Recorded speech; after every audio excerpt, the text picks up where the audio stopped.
Hello friends and welcome back to the channel. It's your mate here, ready to break down the week ahead and get you on to some serious fish. And let me tell you, the forecast for this period from the 1st of December to the 7th of December 2025 is looking absolutely electric. This isn't just any week, my friends. We are building towards a massive full moon, and if you've been waiting for the perfect time to chase a personal best, this might just be your moment.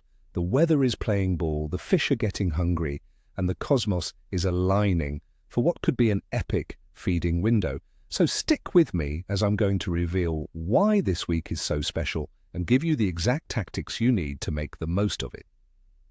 First up, let's talk about our prime target, the mighty snapper.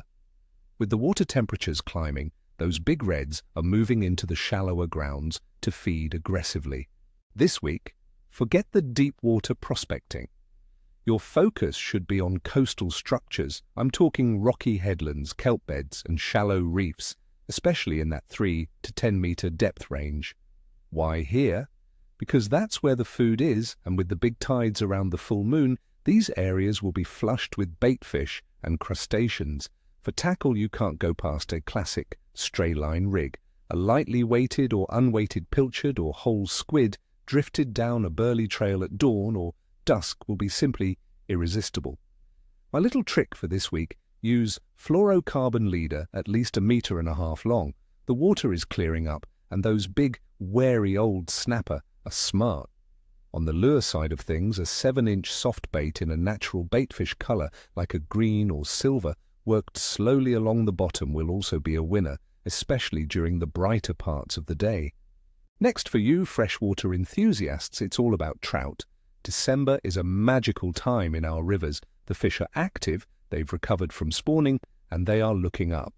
The key this week will be to match the hatch. The warmer days are promoting incredible insect activity. During the main part of the day, nymphing will be your most productive method. A classic pheasant tail or hare's ear nymph, perhaps with a small tungsten bead to get it down deep in the faster runs, will be the ticket. But the real magic, friends, will happen in the evenings. As the sun gets low, be ready for the evening rise. Have your dry flies ready. A delicate little caddis pattern presented gently in the calmer pools could provide some of the most exciting fishing of the year. My advice is to find a good stretch of river and just watch the water for 20 minutes before you even make a cast.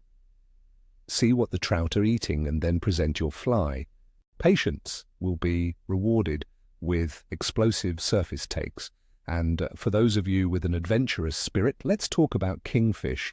The kingies are on the prowl. That warming water brings the baitfish inshore, and the kingfish are right behind them.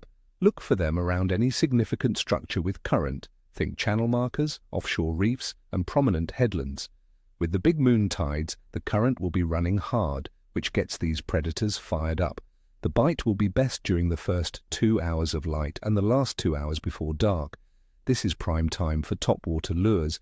A big stick bait or popper worked aggressively across the surface can trigger some absolutely heart-stopping strikes. There is nothing in fishing quite like seeing a meter-long kingfish appear from the depths to smash a surface lure. It's pure adrenaline, and this is the week to experience it. Now, let's get into the why. Understanding the conditions is what separates a lucky angler from a consistently successful one. The general weather pattern for the week looks very favorable. We're expecting comfortable summer conditions with daytime temperatures hovering around 19 to 22 degrees Celsius. The pressure should be relatively stable for the first few days before a slight, gradual drop towards the end of the week. That slow drop in pressure is a classic trigger for feeding. It tells the fish a change is coming, and they often feed hard before it arrives. Expect some light winds, mostly from the west, but nothing too strong to keep you off the water.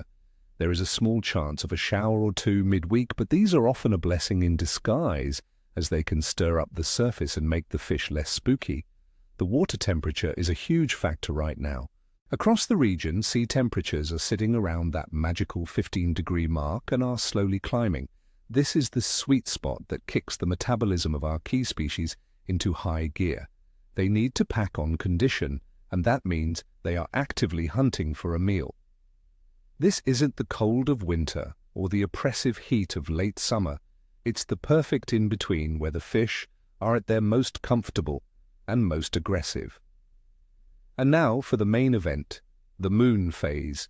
We begin the week with a waxing gibbous moon, growing bigger and brighter each night. This culminates in a full moon on Friday, the 5th of December.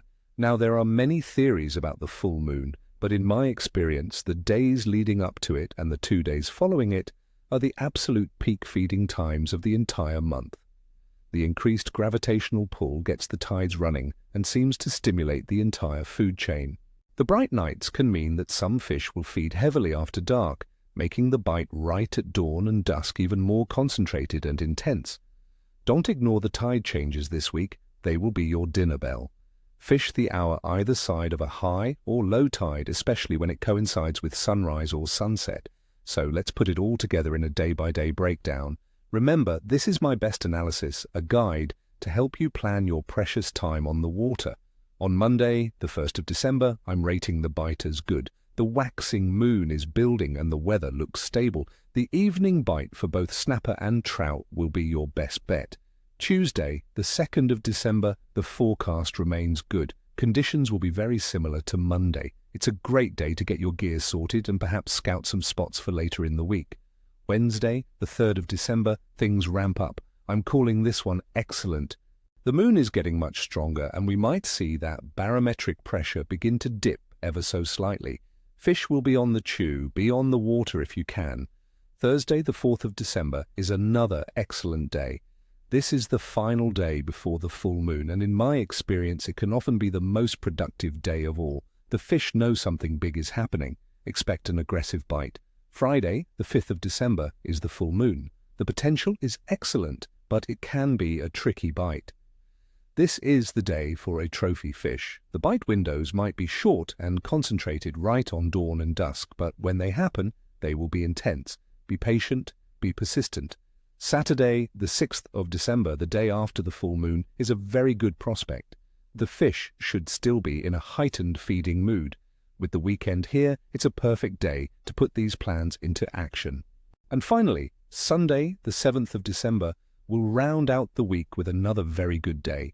The influence of the full moon is still strong. It's a fantastic opportunity for one last session to cap off what should be an incredible week of fishing. So, there you have it, friends. That's the forecast. It's a week that holds massive promise. Thank you for tuning in. I hope this guide helps you get out there and into some amazing fish.